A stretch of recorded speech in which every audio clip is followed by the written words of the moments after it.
AI has really been a game changer for us as it relates to automation, but we're using it for everything from management evaluations to building personas to having virtual boards with folks that we could never even get on a board. We are really just dialing in and using AI as much as we can.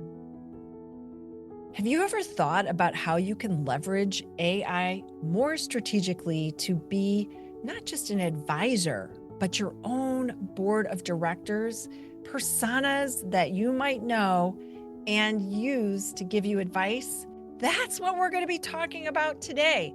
Welcome to Women Leaders on the Move, a HerCsuite radio podcast. I'm your host, Natalie Benamou, and every week I bring you insights from amazing women leaders who will help you with all aspects of your life and your career.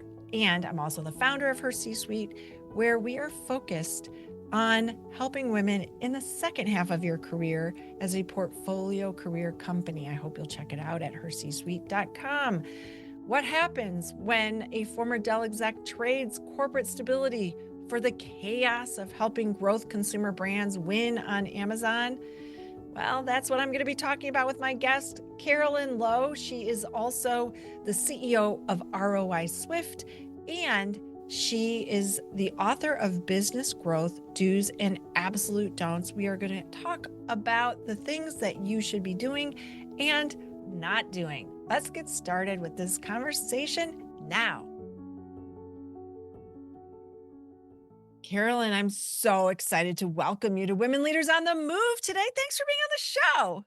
Thanks for having me, Natalie. I can't wait for this conversation because we have a lot of listeners who are entrepreneurs or thinking about it or deciding what they're going to do. And you have so many insights for them. And I can't wait for this conversation. But before we get started, I always ask a little bit about you. And you've had a really interesting career. So let's talk a little bit about what you were doing and then how you got to be doing what you're doing now. I started back in 1999. Dell recruited me. I was living in Boston, and this is when people were buying their first computer. So hopefully, all of us women in the second half of our careers remember those days before the iPhone. And I ran the direct marketing part, which was 200 million catalogs mailing every year. And we did a lot of analysis, and then that transformed. I went over to e-commerce and ran the consumer part of Dell.com for a while. And then after that, I went to work for a small mom and baby company, which was really fun. It's a $3 million company, was their whole e-commerce department, helped them, 4x'd their online and Amazon within a year. And then I started my own agency in 2015 to help, thousands of other brands have a successful story. So that was 10 years ago, and we've helped over 200 so far. So we're on our way. I'm so curious about the 4X, because I think if anyone's listening and they hear that 4X number, a lot of times we think like, oh, I'm going to 2X, but generally if you go higher in the X part, it's sometimes easier than if you're just trying to double because it requires bigger thinking. What did you do to make that happen in 1 year? I looked at both our website and our Amazon business, and I saw, it's a mom and baby business. So if, we remember back to when our kids were young, we were either shopping at Target or Amazon, right? Those were the two places as a mom. You physically went to Target to get out because there was a Starbucks in it, or you shopped on Amazon. And so I said, this is a huge opportunity for us. We were in Target and Walmart, but I really saw the Amazon opportunity as massive when I started doing the market research. So I really focused in on that, 70, 80%. And most of that growth was all in Amazon. And what are some strategies? Because we have women that have products, that are listening, and they're probably thinking, how do I position it a little bit better? Maybe there's some things that they could try to tweak to get better visibility, or, sometimes it's those ratings and reviews that are so important. What are some of those things that you advise people to do or think about?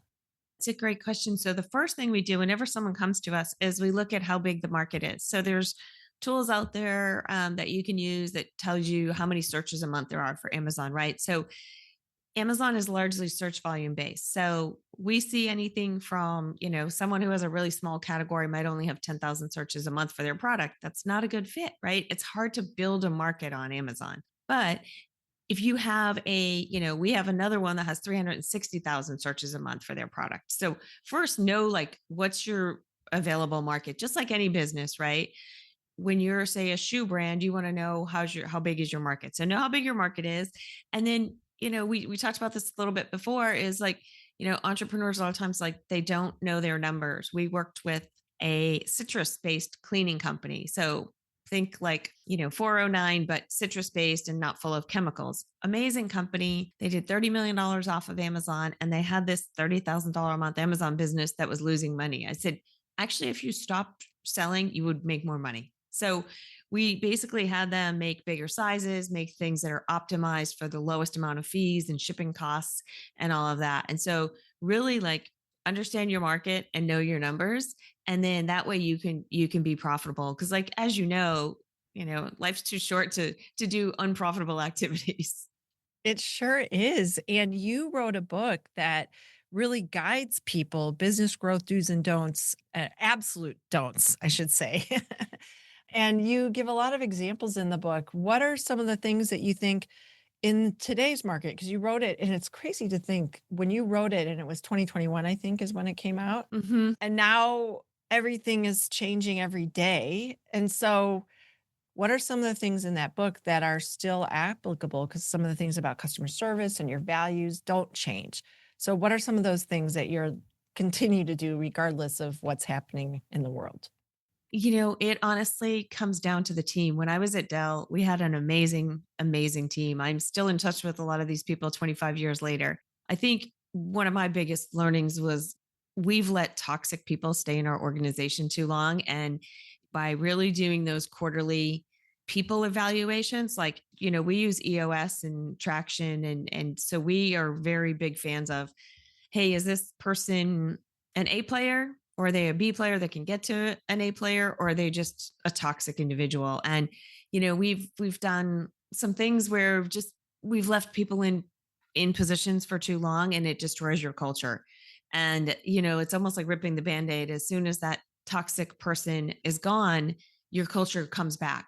It's interesting, like, people, your employees are always like, oh, what took you so long? Like, they see it long before you do. And I think that's one of my biggest learnings, is just having the right people on the bus makes such a difference. And then knowing your profitability and knowing what works. I'll tell you, here's one of my biggest failures. I tried outbound sales 5 times, had an outbound salesperson, hired them, 5 different people. It just doesn't work for our business. So we realized we had spent 35,000 on Google ads, and we got over 1.5 million in business. It's a pretty good return on investment, right? I know how to do Google ads, right? We were a digital agency before we went all in on Amazon. So we know how to do Google ads and meta ads and Instagram ads. And so that was kind of funny, was we said, okay, why do we keep doing this thing that's not working? And so I told our leadership team, if I ever say these 2 words, outbound sales, again, you have permission to hit me over the head, because we're not going to do it again, because it doesn't work for us. I think it's so important to know what is the right lane that you need to stay in, especially for sales. Sales is my background. So, and outbound and inbound are what I do. So, I understand both, and referral. So, for people that are listening, outbound is where you're actively going out and presenting or pitching, and you have someone that's doing that for you, not in an advertising capacity, but a physical, like they're going out. Inbound is the best because it's inbound not only from ads, but it's also referral. Yes. And that can be so important.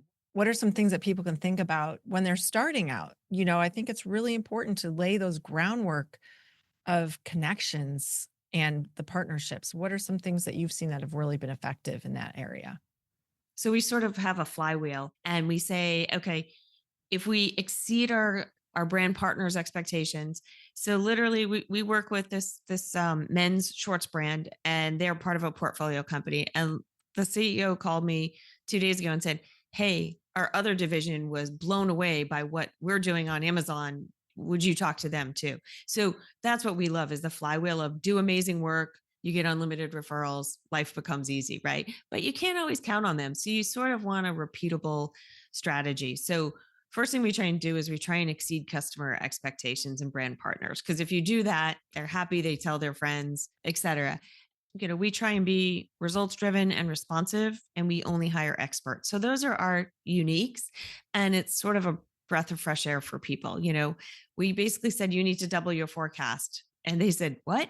And we said, you need to double your forecast. And we still exceeded the doubling. So, kind of the under promise over deliver is always helpful. And then the other thing that works for us is trade shows and speaking. And, the more that you are a thought leader like you are, Natalie, people just come to you that way too. So we really focus on sharing our knowledge and helping people. And we love doing that at conferences or podcasts or in the press, whatever really helps people to get to we want to help 1,000 brands. They might not all become clients or customers or partners, but if we can help them through the book, the podcast, speaking at a trade show, like I want everybody to win against big bad Amazon. So I don't care whether they pay us or they don't. I just want to like sort of fight back against the big behemoth. I have to build on that about what you just said because I think we all try as we might. It is a very hard habit to break, because of the delivery and they've mastered it. And it's interesting to see the arc of their delivery. So, first it was, they get you to pay for this thing called Prime. Then you're like, wow, this is a lot of money. But if you start adding it all up, you're like, well, I guess I might order $120 worth of shipping. Like this is what people thought back in the day when it came out. And it was FedEx. And I can only imagine how FedEx, what happened to them because it was a huge client, I'm sure, when they broke and then Amazon started doing their own thing. I think delivery in their instance, at least me as a consumer, it is hard to beat the delivery. I mean, if you are so conditioned to get something in a day to 2 days that it's really hard. What do you tell your clients that you're working with in terms of that idea? And especially now we're in a time where it's hard to get supply chain sometimes. So what are some things that you are helping companies do with the delivery? Amazon has also recently introduced new fees. Now they penalize you if you don't have enough inventory because they spread them out all over the country. So if it's going to cost them more because your only inventory is in Idaho and you don't have inventory in all their warehouses or they have low stock, then they penalize you for that because they have to pay more in shipping. Wow. And what I think is interesting about that is, the hard thing for food and beverage brands was always delivery, right? Your prebiotic soda is heavy and it's $2, right? So with the mom and baby company, we were selling $40 postpartum underwear that weighed 8 ounces. So that perfectly fits an e-commerce model, right? What doesn't fit is these heavy items. And so Amazon's doing, I was really interested when I heard that Jeff Bezos at the time, 3 years before they bought Whole Foods, he had made the decision. So he's making decisions. He was making decisions today about 3 years from now, right? And Richard Branson, same thing. So what I like to do is like, get yourself out of the day to day. On a Friday, you take a pen and paper and you just go sit on a park bench somewhere, no phone, no electronics, and you just try and think like 3 years ahead. And so that is, I think, really impactful thinking. Like when you're talking about how do you go from 1x to 2x to 4x, it's like you said, sometimes 10x is easier than 3x. Isn't that the book, right? So that's what I think is critical for leaders now is like, okay, don't even look at 6 months, like look at 3 years from now. What is AI going to do? What is that going to look like? We're going to have robots delivering all your Amazon packages. They're already, beta testing a lot of those things. So if you think about it, we're an agency, our biggest expense is people. Amazon, if you can tour one of their fulfillment centers, which is great, it's free. You can just sign up and go and tour one of their fulfillment centers and you see all the robots, here's your order, robot gets it and puts it, and then they spit out exactly the right piece of tape for the right size box that's going to go to your house. I mean, it's fascinating. And this was 3 years ago. So this was pre-COVID when I did the last tour. And so I think that you're going to see their biggest cost is in that fulfillment, is in that shipping cost, right? That's why they launched their own planes. That's why they have so many more warehouses. That's why they bought Whole Foods. So, I mean, just that kind of Bezos thinking, I think is brilliant. Yeah, getting out ahead and especially, I look back a year ago, AI really wasn't day to day, hour to hour, right? It existed. And we hosted a board retreat in one of our that we help women get on boards, not like for my company. And one of our women is an expert in cyber. I mean, she's, retired lieutenant colonel and she's got extensive experience. And she said to us, because we were like, oh, do we really need to worry about AI? We were all just kind of like asking her, and she said, oh, it's there. We've been watching it, she meant, because she was, privy to that. And she's like, it's there and it's coming and you cannot stop it. And so I think the first thing as we look at businesses and as we look at the 3-year plan, thinking that blue ocean strategy of what is it that you can differentiate using what's available, but then also what isn't even available. Maybe it's just being human, giving great customer service. You talk about this in your book about how important it is to surprise and delight the customer. And that will never go away. And there's the frustration of chatbots, and you're like, oh, I need a human, I need a human, I need a human. And it's like human.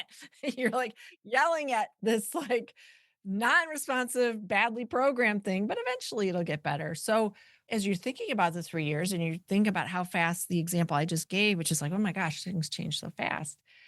Knowing how fast things are, what are some things that you can do that can be agnostic from the change, especially coming from a tech background like you yourself, where you saw huge, massive change from, personal computing to wow, today. There's a company here in Austin, and I met the founder, and they did an amazing AI project where they can predict breast cancer in people that have healthy mammograms. So they fed every mammogram from this hospital into their AI tool, and it analyzed all the ones that got breast cancer. So it was a 10-year, they went back 10 years and got all of these scans, put them into a tool. And so the women that developed breast cancer, they could figure out what was the same in their normal breast scans. And you could basically say this person's going to get cancer within the next 5 years.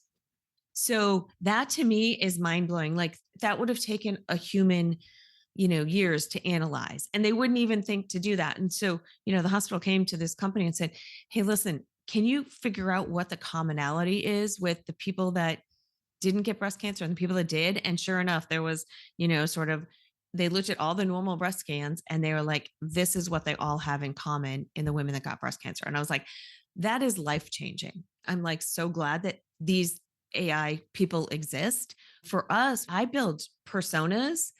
You can basically create an AI board of like Jeff Bezos and, Steve Jobs. And it's like, you don't have to pay these people to be on your board. I mean, AI knows everything they've ever said or thought.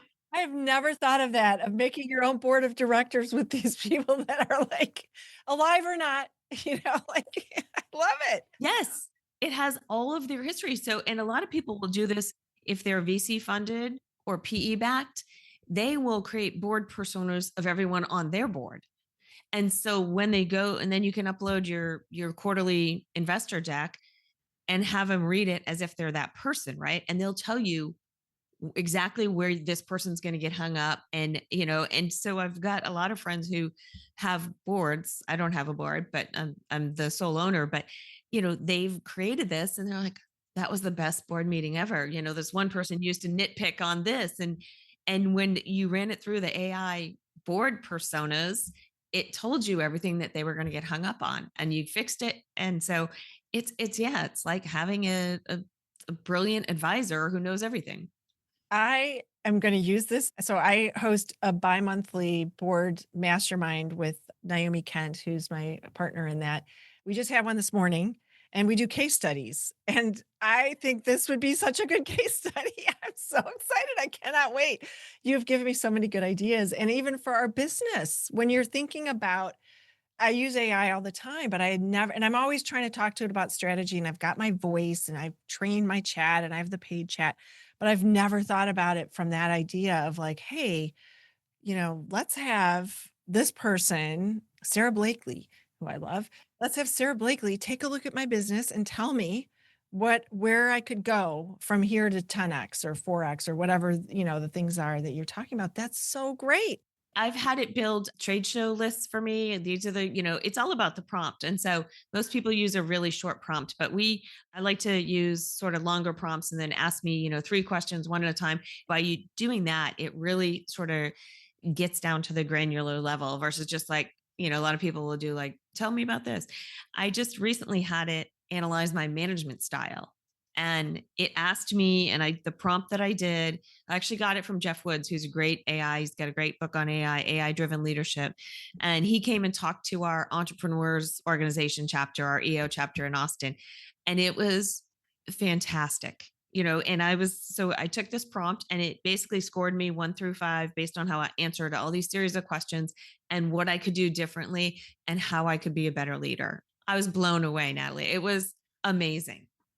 I think the feedback is really great because this is something as a leader, and I'm sure you've seen this over time. You're talking about leading big teams at Dell. And the one thing that I've heard over and over for decades is women, we can't give and receive feedback. Managers are afraid to give us feedback because they're like, oh, you're going to cry, which is so insulting because that's not always the case.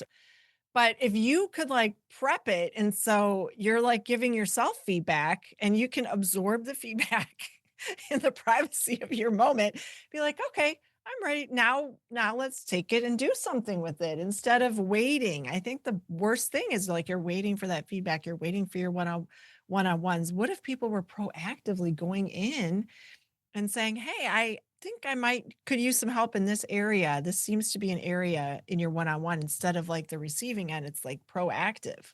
And you could do it for your managers as well, like your directors and your senior managers. You could basically have them go through the same prompt, and then you're not telling them where they need development, and then they get this report. And so I'm happy to share the prompt with you. I'll email it to you. If people want to know more about the work you're doing, your book is amazing. Where can they find you? And I know that by the time this comes out, you're going to have your new website launched. So that's super exciting. The easiest way to find us is on ROI Swift, SWIFT.com. You can also find me on LinkedIn, Carolyn Lowe, LOWE. And then, as you said, we'll have our new website as well. And then my book is on Amazon. Well, I will have your book in the show notes, and I really enjoyed reading it. It's a fast read, so you can absorb it, go back. There's some exercises at the end, which I think are so helpful. It's always good to have something you can take action on, like, oh, I need to try this. And I can't wait to share the prompts. I can't wait for these prompts. I'm looking forward to getting this from you. Well, I do have to give Jeff Woods credit. You'll have to give Jeff Woods credit. And I'm on his weekly email, and I said, "Oh, I'm going to try this one." So this one is from Jeff Woods, but I just think there's so much learning from podcasts, from others, from just sharing our knowledge as women leaders. Like, any conversation is a good conversation to me. I always learn something. I always take something away. And I always try and share what I know so that, I don't want all of us to have to make the same mistakes over and over. Thank you so much, Carolyn, for being on my show today. I enjoyed it tremendously. Thank you. Me too. Thank you for having me. Thank you for spending your time with us today. If you are as fired up as I am about using AI in new ways, check out our show notes. I've got the prompt there for you to use and leverage what you can do to not just 2x or 4x, but 10x your business. I would love to hear from you. If you try out one of the prompts, reach out to me on HerCsuite.com and let me know what stood out to you. As always, if this episode was helpful, I would be so honored if you would share it with a friend or colleague who could use this advice. It's how we grow and you grow. Remember, keep shining your light bright. The world needs you.